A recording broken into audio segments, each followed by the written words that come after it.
react to Mr. President's broadcast. Some have expressed anger. Some have said, some unprintable things. But I would try to bring some civility and normalcy to it. This one is coming from Jonathan Jackson, who currently is reaching us from Lagos. He says, very annoying and dumb. He's addressing because of the threat of a nationwide strike. Same thing he did when he masterminded the big strike that eventually led to a toppling of Jonathan's government. Now he's scared. Karma is a little, I would use that word. Now he is scared of the coup d'etat that has taken place in so many of our neighboring countries, and he knows Nigeria will be next. So he'll do everything in his power to stop it. And he said this one is, in conclusion, he is definitely reading the handwriting on the wall, and deep inside he is insecure and knows that his regime is shaky. He continues, minority of the populace that gabbled power illegally to become the president. He is really scared deep down. That is the opinion of Jonathan Jackson. And this one is coming from Brown Abire. He said, you can keep attacking the president and his policies because your candidate lost the elections, and allow your governors, senators, House of members, and most importantly, local government representatives that should allow the policies reach you in peace to enjoy your resources without check.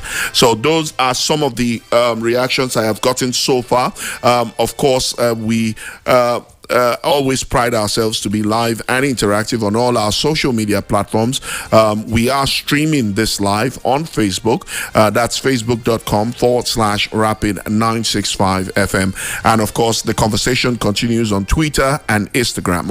On Twitter, we are at Rapid965, and on Instagram, we are Rapid965fm. Now, I must say, if you do try to get through on the phone lines and the network proves to be some kind of a challenge, you can send your views and comments either via text message to any of our studio lines or as a WhatsApp message to our WhatsApp line. Our WhatsApp line is 091 60 333. That's 333 965. And of course, the other line is 091 60,000 965. And in reeling out those numbers, that automatically opens up the studio lines for this morning's conversation. 091 60 333 965 and 091 60,000 965. So tell me, what's your take on Mr. President's broadcast? He has said a review of civil servants and public servants' salaries is in the works. Negotiations are ongoing with organized labor to ensure that the proposed strike for tomorrow, Wednesday, will not take place. Let's hear from this caller. Good morning. Hello. Hello, good morning. Yeah, good morning. Can you hear me? I can hear you. Can you please turn down the volume of your radio set so that we have a clean, clear conversation? Yeah, the radio is off. Good. Your name and where you're reaching us from? My name is Alvan. I'm calling you from Bend. Okay. Nice to have you, Alvan. Alvan, please go ahead. You have 60 seconds. Yeah, first, I must commend the president for at least addressing us. This is quite different from what we've been seeing for the past 8 years. I think the president was very eloquent. I liked the style of his presentation. But on the main issue, if you look at the last line of the speech, he said these things that he's going to work to see that the vision is actualized. Yes. Which means all he said is a mere vision. And that is not what we want now. Yeah, most of the things he said quite good, but Nigerians are looking at the practical thing to, reduce the suffering. Yes. These things should have been there already. In a normal situation, these things should have been there already. And again, the biting one, which is the cost of petrol. I was expecting the president to tell maybe Dangote refinery will push products in the next week, or the Port Harcourt refinery will start functioning in the next month. At least let's have petrol around. Yeah, the issue of compressed gas is quite good, but do we have the compressed gas available? So Nigerians are looking at available means. These CETA buses, planting of farm, is it going to happen in the next 1 month? It's not, but these are long-term things that will happen. And most of the rural areas don't even need these CETA buses and may not even make use of them. The person in the rural area will be looking at old fuel continue to sell at 700 naira a liter. Here in Bend, they will buy 700 naira. Yesterday, I bought even 800. Will they continue to buy things at a very high price? So these are areas the president should have looked in. Even the minimum wage he's talking about, they are still negotiating. Maybe before they will finish the negotiation, they will harmonize with state and do all these things. It will have been taking 1 year. So I'm not happy. I didn't hear him talk more on the refineries. Does it mean that we're going to continue to import fuel at the mercy of this private people owning this thing? I mean, I'm not just happy. And again, on the major other areas of energy and power, how do we get electricity first? We don't have electricity. Many companies, even your station, I doubt whether you have a public electricity supply or you're not running your generators. How do you do run on these things and price of goods come down? The inflation continues to be high. So this is not the time of beautiful speech and we'll clap hands. And at the end of the day, people will labor stop going on these protests. Would this protest lead to another thing?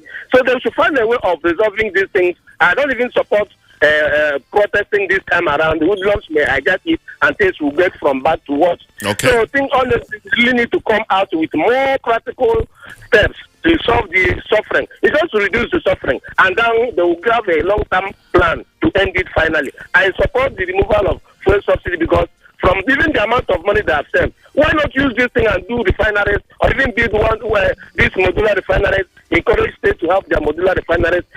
We have this crude oil. It will even create more job opportunities and reduce unemployment and the rest of security in the country. All right. These people should think and think and think. Let them go to work. You need to go to work and with capable hands, and find a way of solving this problem. Thank you very much. Thank you so much for your contribution. All right, you heard it there. Areas that Nigerians expected Mr. President to lay some emphasis, and most importantly, from that contribution is the practicability of the policies that Mr. President has rolled out. We'll take a quick breather, and when we come back, the phone lines will remain open. Remember, when you do call, turn down the volume of your radio set, and let's be very civil, brief, and concise, straight to the point. When we do get through. And of course, if you can't get through as a result of network challenges, do remember you can contribute to the show by sending in your views and comments via WhatsApp. That's 091 60 333. That's 333 965. And via text message, SMS, short message service to both of the studio lines. Well, Standpoint, we'll be back shortly after these messages. Do stay with us.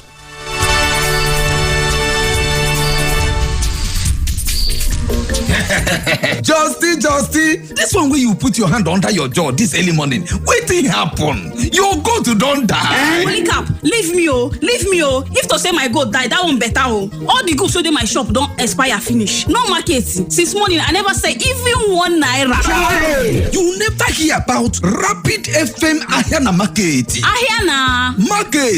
Ahiana Market na Rapid FM program where we go help you tell people wetin you dey sell, how you dey sell am, and where your shop dey with just take only 1,000 naira pere. We go carry your business and put am for the next level. Oh yeah, green us for phone with this number 080-6356-8266. Or you fit rush for Rapid FM Radio House behind New Government House Umahia, Abia State, Nigeria. Ahiana Market.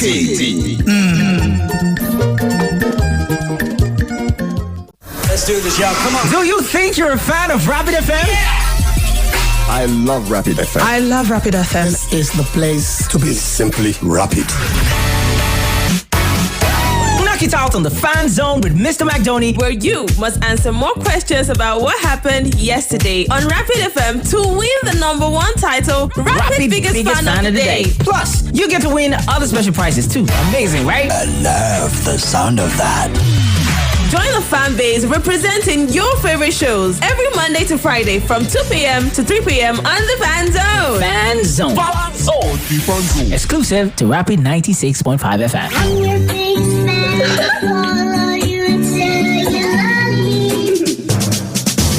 Let's talk politics, dynamics, and permutations. It is a concern that we have for our country, Nigeria. This is beyond partisan politics. It's unfortunate. And these are the kind of people who say they are leaders of this country. What example are they showing as leaders of the country? Let's keep you abreast with the happenings in the polity. Nigeria is on drink and on oxygen. And how can we get out of this? I am an employee of the president. I pay the president's salary. I pay the bills of his family. And he must protect me. Standpoint. The center of all talks of politics. Standpoint, Monday to Friday, 10 a.m. on Rapid 96.5 FM, Umahia. More Nigerian is more Nigerian than any Nigerian. That's right.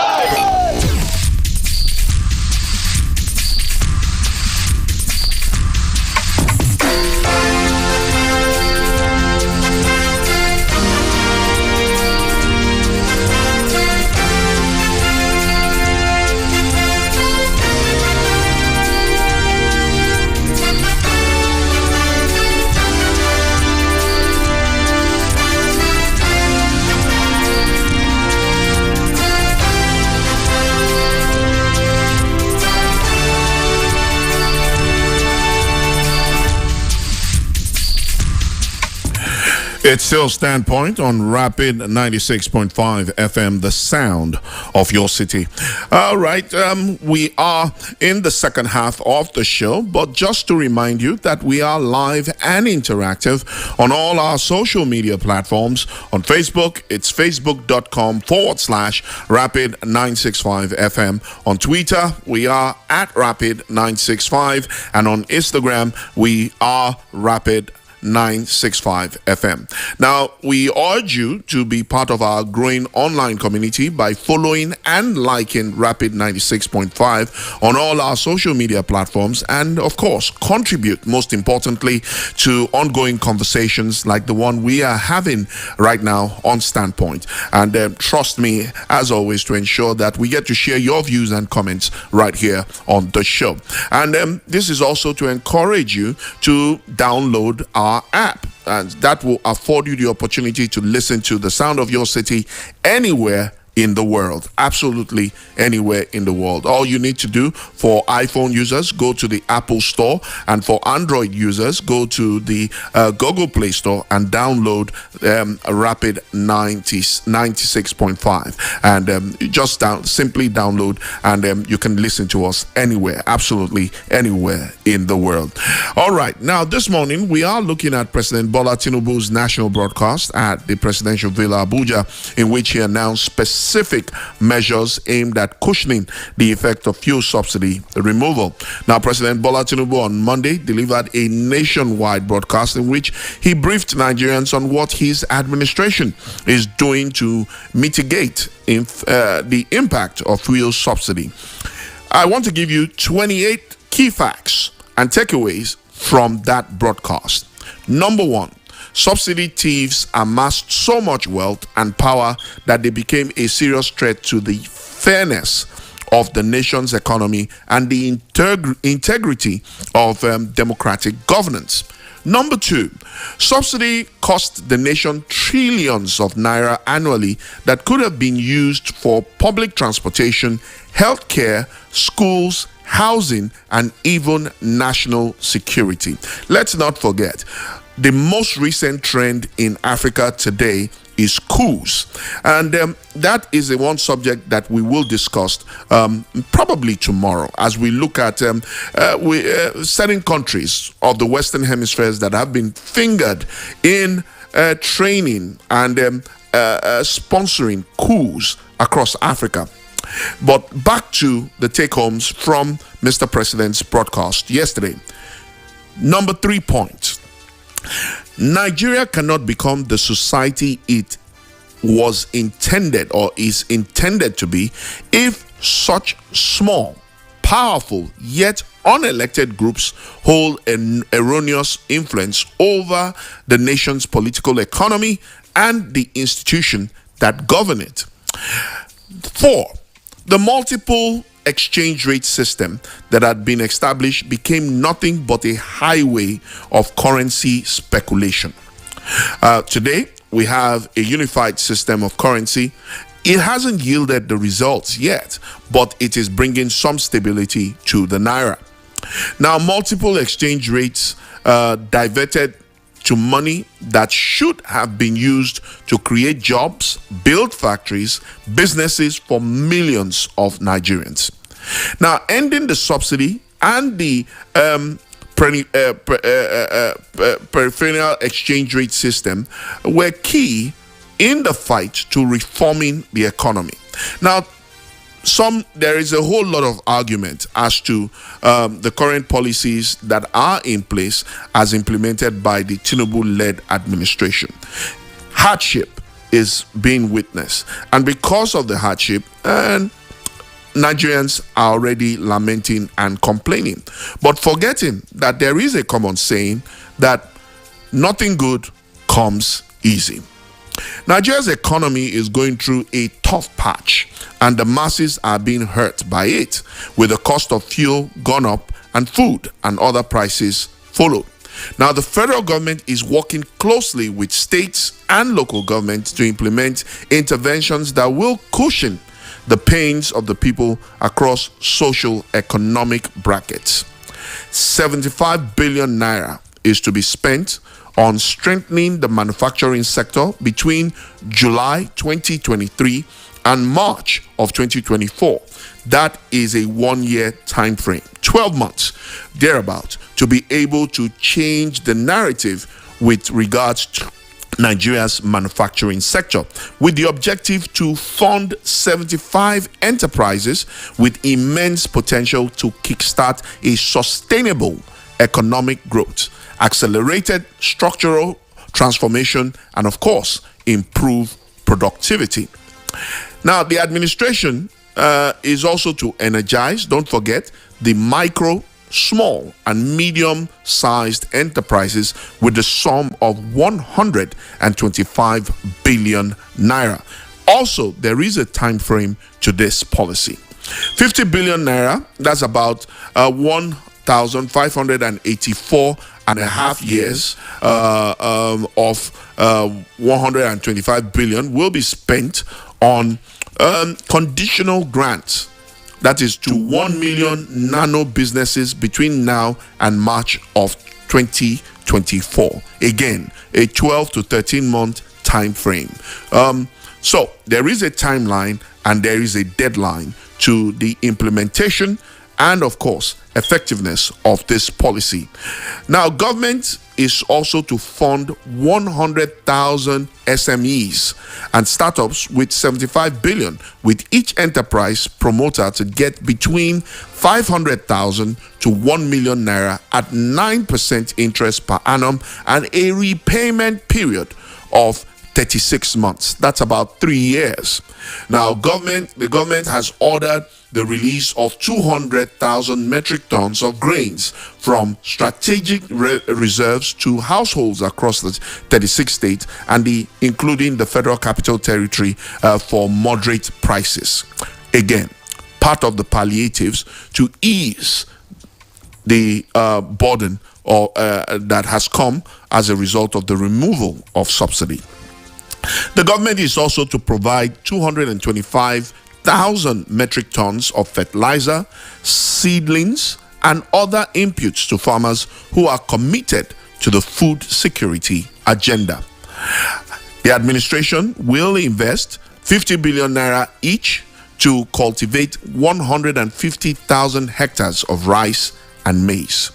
50 billion naira each to be earmarked to cultivate 100,000 hectares of wheat and cassava. The government is to tap into the expertise of development finance institutions, commercial banks, and microfinance banks to develop a viable and an appropriate transaction structure for all stakeholders.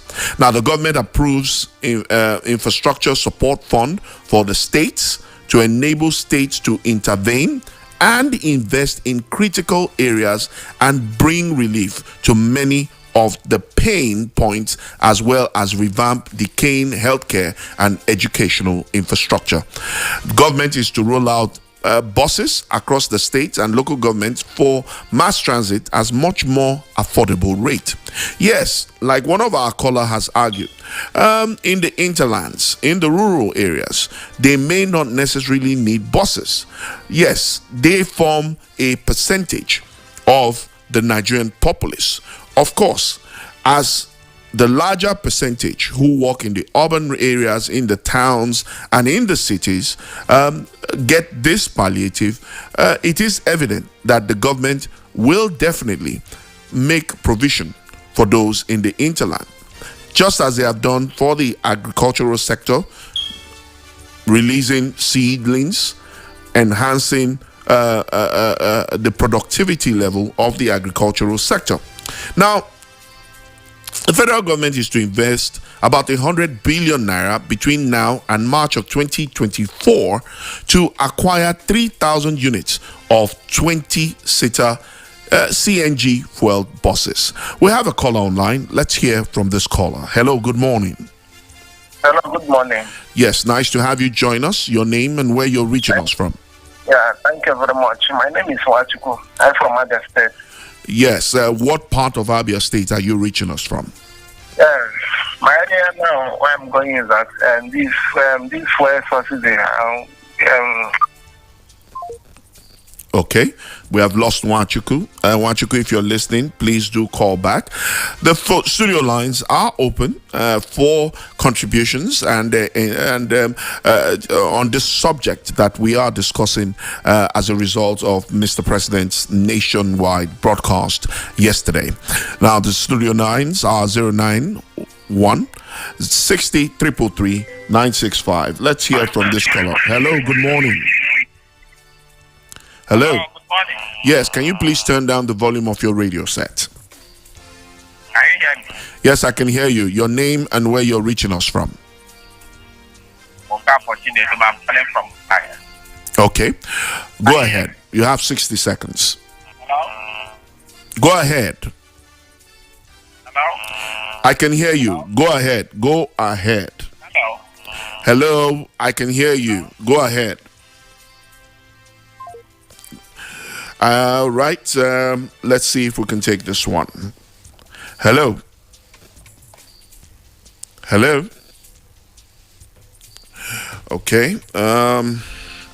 We seem to be having some network issues. Hello. Good morning. Good morning, my honorable people in the house.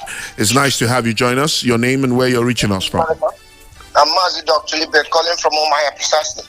Mazi, Dr. Ibe, it's great to have you. Please go ahead.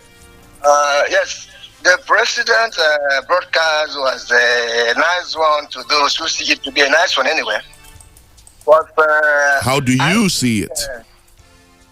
I think the removal of the first subsidy was not well timed. The timing was wrong. Okay. Actually, in 2011 precisely, when Jonathan was the president of Federal Republic of Nigeria, and even provided a free kind of palliative. I could remember he bought some buses for the states. Yeah. In prevention of the removal of first subsidy. Tinubu, the president so-called of today, was the one who is a brainchild, trying everything to tout the effort of Jonathan, and he succeeded to do that. But now, when he came in, the first palliative he gave to Nigeria was to remove fuel subsidy, for us to suffer it.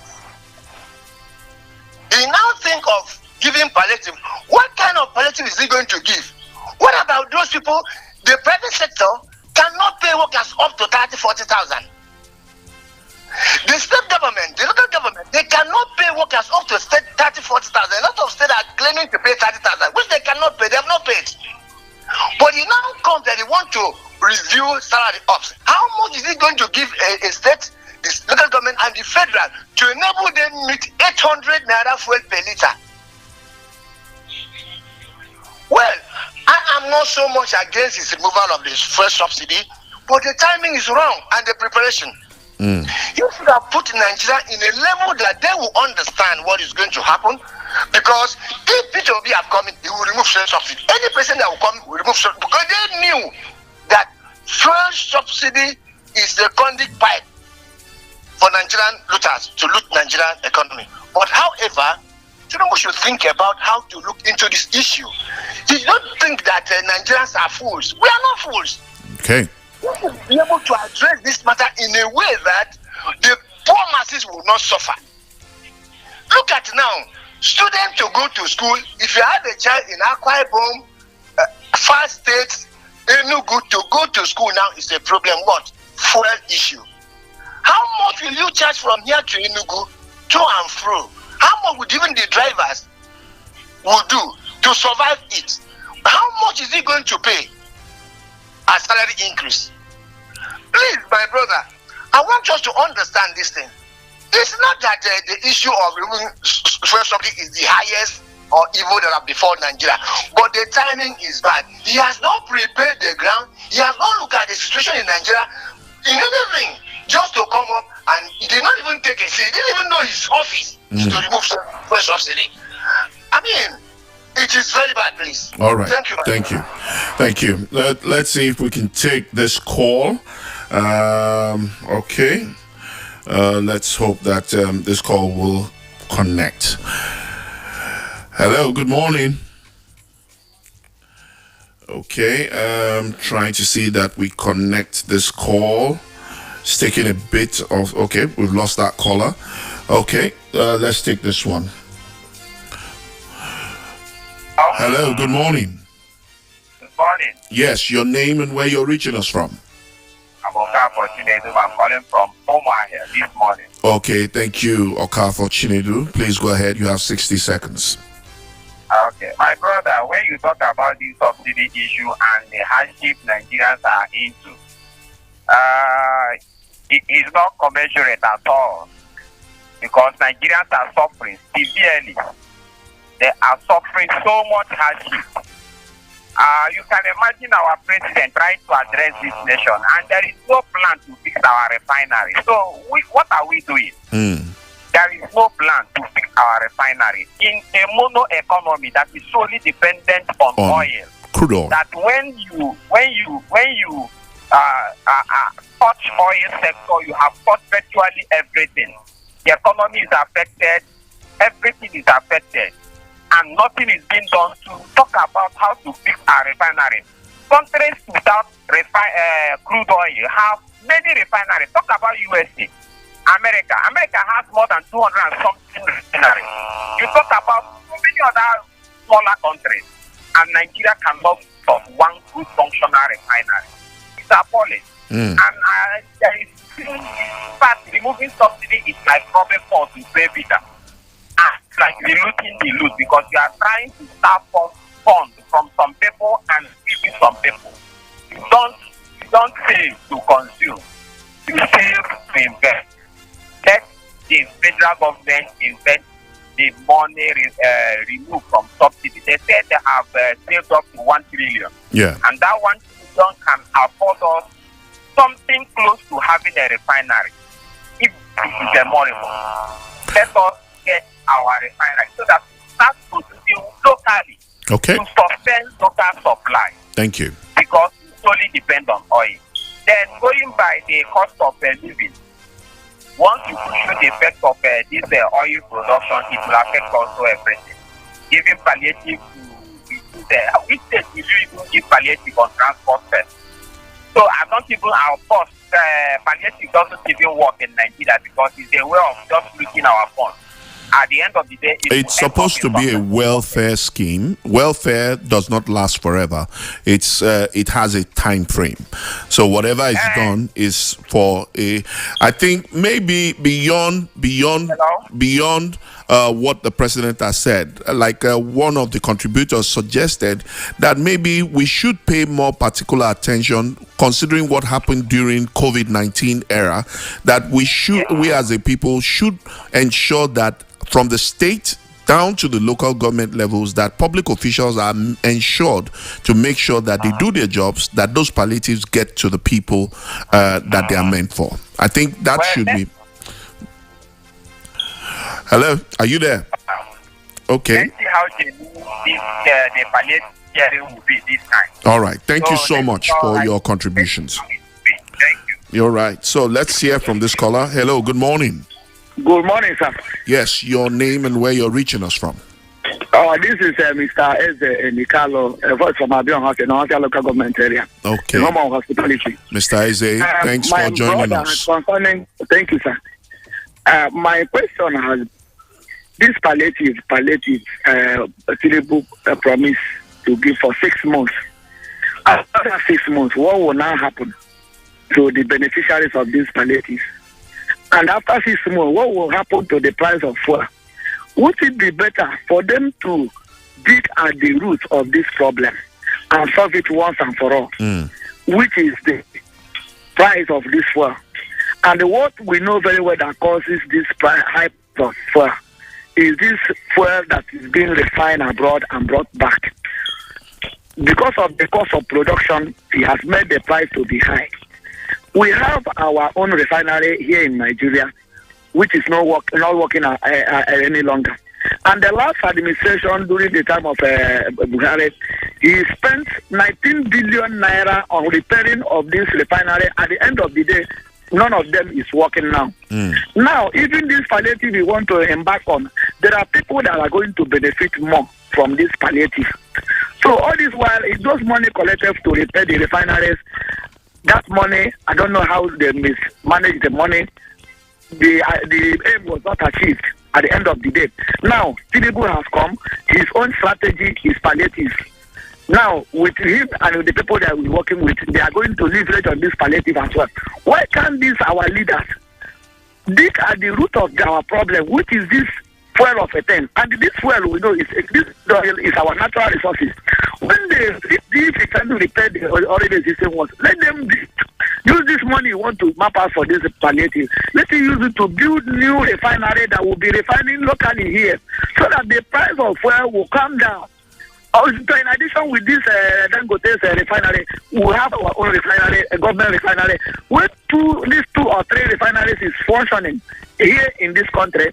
I believe that we will have a massive production and the price of fuel will come down. Okay. All these palliatives are giving us, I don't think it is a lasting solution. It will not provide a lasting solution to the problem we are passing through this country. All right, thank you. Let them try to make sure that we have a permanent solution to our problems. Thank you. They have the resources, they have all it takes to solve this problem for us. All right. I don't know why we are just doing cosmetics on this main problem. Thank you. Thank you. Yeah. All right. A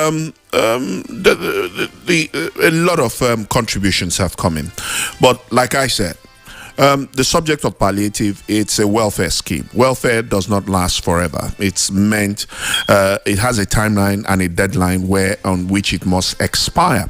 Now, the Tinubu administration says Nigeria will get out of this turbulence. Government says it's saved over ₦1 trillion that would have been squandered on the unproductive fuel subsidy, which only benefited smugglers and fraudsters in a little over 2 months. No Nigerian student will have to abandon his or her education because of lack of money. The government's commitment is to promote the greatest good for the greatest number of people. Let's not forget, we are the most populous black nation upon the face of this earth. Now, the government monitoring the effect of the exchange rate and inflation on gasoline, that's petrol prices. The government has assured that Nigerians will exit the darkness to enter a new and glorious dawn. That's the much we can take on today's edition of Standpoint. Trust us, as always, to keep our ears on the ground and our searchlight beamed on developments across the southeast, across Nigeria, and across our great nation at large. I am Camion John, known to many as the beloved and also as the controversial, guaranteeing you that we will keep the conversation going, especially on our social media platforms, and we'll do our bit to consistently, of course, put an agenda before government with a view to preferring workable, result-oriented solutions.